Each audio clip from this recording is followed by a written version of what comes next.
I've been getting flooded with emails about when will I have the 9-volt power pickups back in stock. And all I'm waiting on is for the CNC lathe company that I'm having manufacture the wheels for me finish producing them.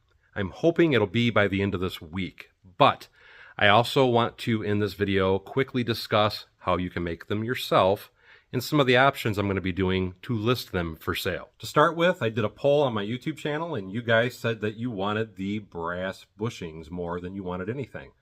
And there were a lot of people that did vote to have the roller bearings still. So I'm going to keep both versions and still manufacture both versions and sell them on my website. That way, those that really still wanted to use the bearings can have the bearing version of the 9-volt power pickup. And if you like the modularity, which a lot of people seem to, of the new brass bushings, I will make those available for sale as well. And because I've had so many people recommend doing custom orders and also people wanting to do pre-sales, I will try and set something up on my website for that, but we'll discuss that more later. Anyway, now let's talk about assembly. I've done a lot of digging and I've found all the products that I use on Amazon.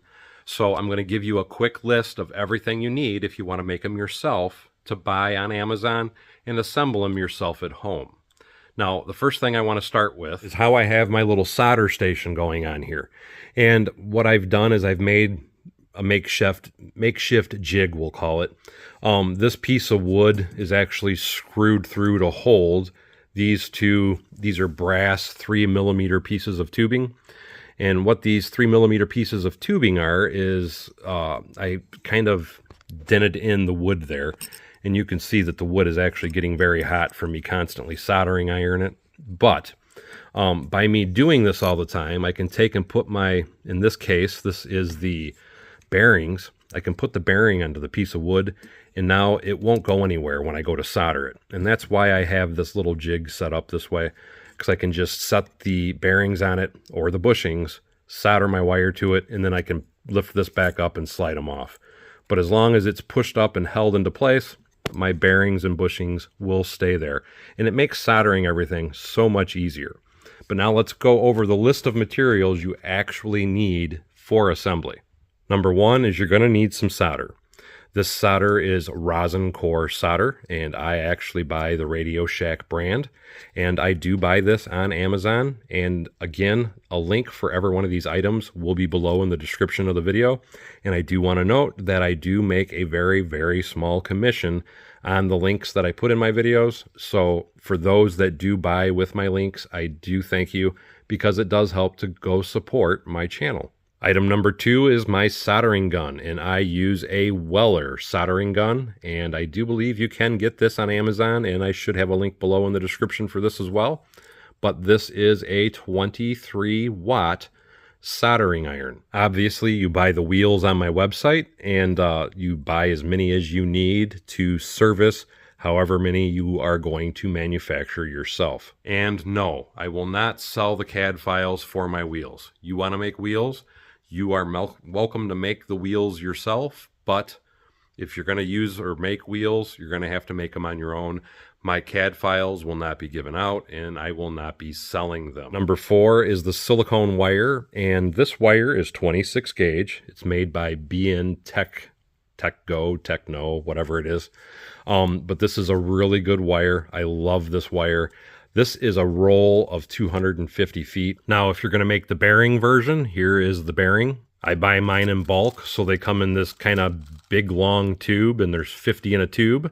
But you can buy these on Amazon. Part number for this bearing is an MF63ZZ, and this is a 3x6 by 2.5 millimeter bearing. And one other thing to note is that it's important to show you that this is a flanged bearing. If you want to do the bushing method, here's a bushing. This is a 3x5 by 3.6 millimeter bushing. And just like the bearing, it is a flanged bushing. Next, you're going to want to buy some washers. These are a 3mm inner diameter washer. And that's because when I'm assembling, I put a washer on every wheel, and then that washer is what rests against the flange on the bearing or the bushing. Now, what you mount the wheels in is the official Lego part, and this is 38339. This is the Lego bogie. And if you're going to be using the bushings, you don't need to modify this at all. But if you're going to be using the bearings, here's the important thing. On the bearing, you've got to notch out a little bit of this plastic here. At a guess, it's about 3 millimeters that you got to take out. But either way, I cut off about that much of the plastic. And all I do is I use my little handy dandy Dremel tool, and I have a little cutoff wheel on the end to notch that piece. The last thing you're going to want is you're going to want the plugs. Now, for the plugs, what I recommend is, again, with the link that I'm sharing with you guys, is you buy the 20-inch extension cables, and all you have to do then is just cut them in half, and you will have 2 of these power function plugs. And that will give you a bunch of ends, again, for you to make up yourself. Now, with the cable, you're going to take your cable, you're going to split it on the middle where the cables come out, and you're going to use the 2 outer pairs, and you're going to twist the wires together and then solder them. You're only going to do this for the single-wheeled power pickups. If you're going to do a 4-wheel power pickup, you are actually going to solder a piece of wire onto the end of this, whatever length wire you want, and then you're going to solder this portion and then the end of the cable onto your power pickup. But how we solder everything to the bushings or the bearings, and in this case, I'm going to show you how to do it using the bushings. What you're going to do is you're going to preheat the bushing. I hold my soldering iron on the bushing for about 10 seconds. And then once it's good and warm, I will take and apply a little bit of solder onto each bushing. And then I go and I solder the ends of my wires, so that way those are pre-soldered. And then I will take and place the wire onto the bushing, so that way I get a really good connection. And you have to do this with however many bearings you're going to be doing throughout the process. When you're soldering these up and you want to leave wire like I do, obviously if you're making it yourself, you're going to make it whatever length you need in between. But what I do for the people that want to be able to expand them to where you have 2 studs in between the wheels, I have 1.5 inches of wire between the bearings and the bushings.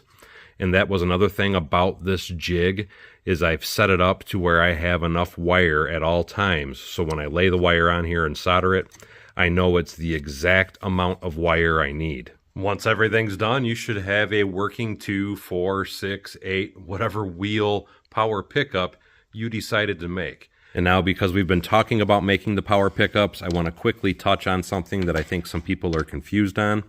These are my version 1 and version 2 power adapters for the lighting that I sell on my website. And these are the couplers that I sell for the trains.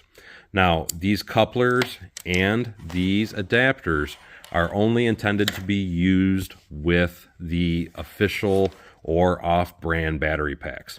These are not intended to be used with my power pickups.